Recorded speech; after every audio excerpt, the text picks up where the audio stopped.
Bem-vindo ao Fala Português. Aqui você escuta, lê e aprende a falar português com histórias simples.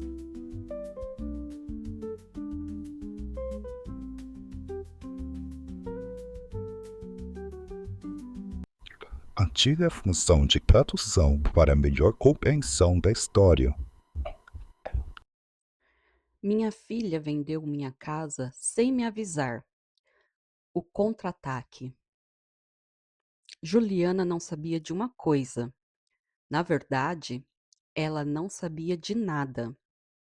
3 meses antes de toda essa confusão começar, muito antes do bolo de chocolate, eu já vinha pensando na vida.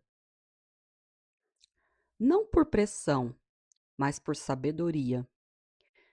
Eu sabia que meus outros 2 filhos tinham suas vidas estabilizadas no exterior e que Juliana era ambiciosa demais para o próprio bem. Eu queria garantir que a casa onde vivi minhas maiores felicidades continuasse protegida e que meu futuro não dependesse dos humores de ninguém. Por isso, em segredo absoluto, eu havia procurado um advogado de confiança da família, o Dr. Augusto. Durante semanas, nos reunimos discretamente. Eu tomei uma decisão legal, severa e definitiva, que mudaria o destino de toda a herança e daquela propriedade.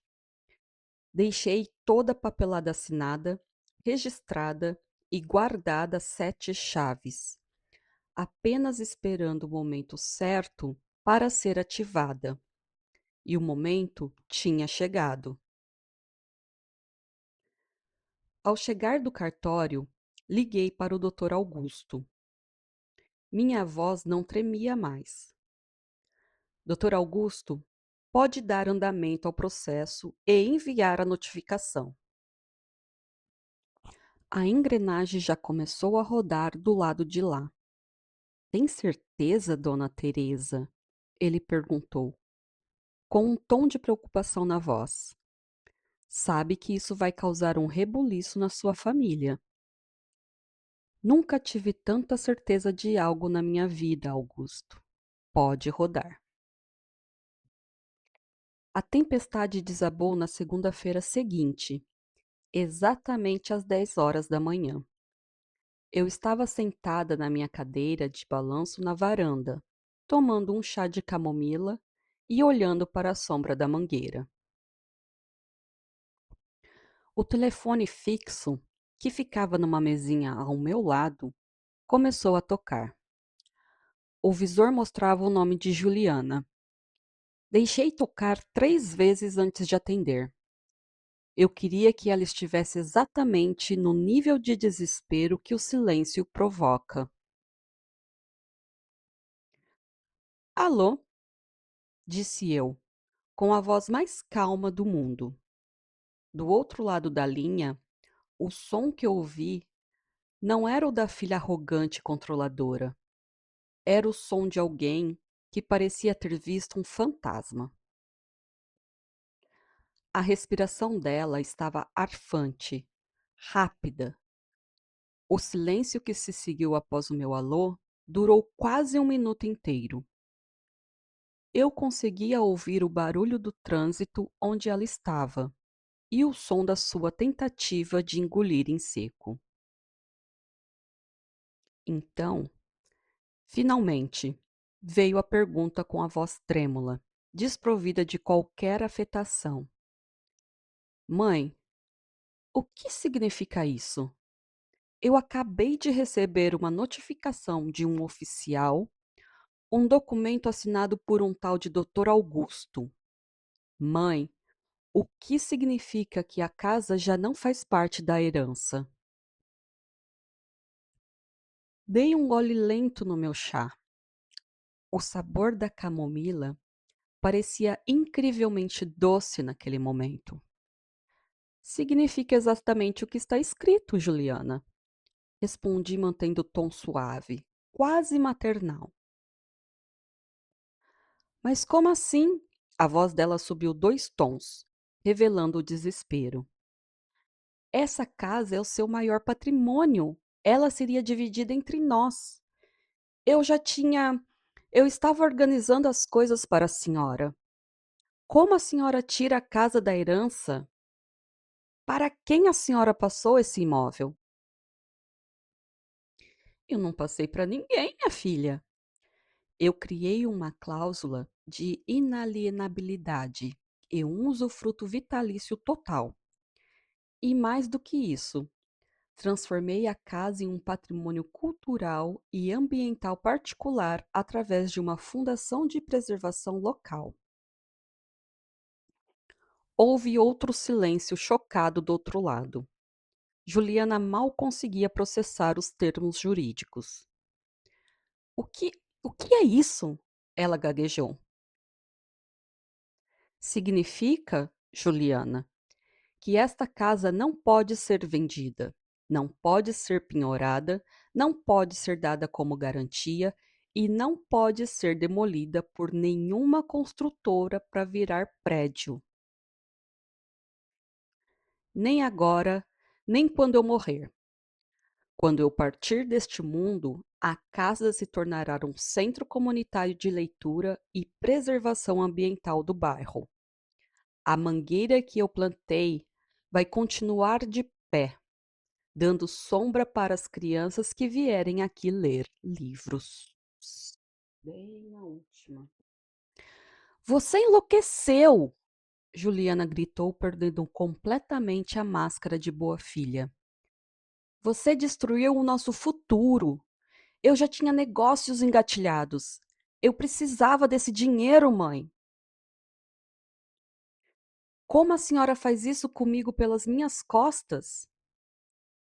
Sorri, embora uma lágrima solitária de decepção corresse pelo meu rosto. A ganância dela era maior do que o amor por mim. Pelas minhas costas, Juliana? Perguntei, e minha voz, embora baixa, cortou o ar como uma lâmina. Como tirar fotos da minha casa enquanto eu estava no hospital para mostrar a corretores? Como assinar opções de venda de um teto que não é seu enquanto me trazia bolo de chocolate e fingia se importar com as minhas dores? Ela emudeceu. O choque de saber que havia sido descoberta a calou completamente. Eu vendi a minha aliança de casamento, a memória mais sagrada do meu casamento com seu pai, para te dar um teto, Juliana. Continuei. E a sua resposta a isso foi tentar tirar o meu. Você achou que, por eu ter 68 anos, os meus neurônios tinham virado pó. Achou que a velhice me tornaria uma presa fácil para sua ambição.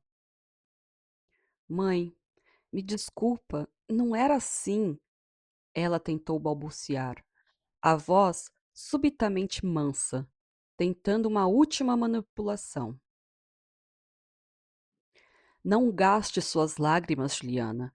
O bolo de chocolate estava gostoso, mas a conversa acabou.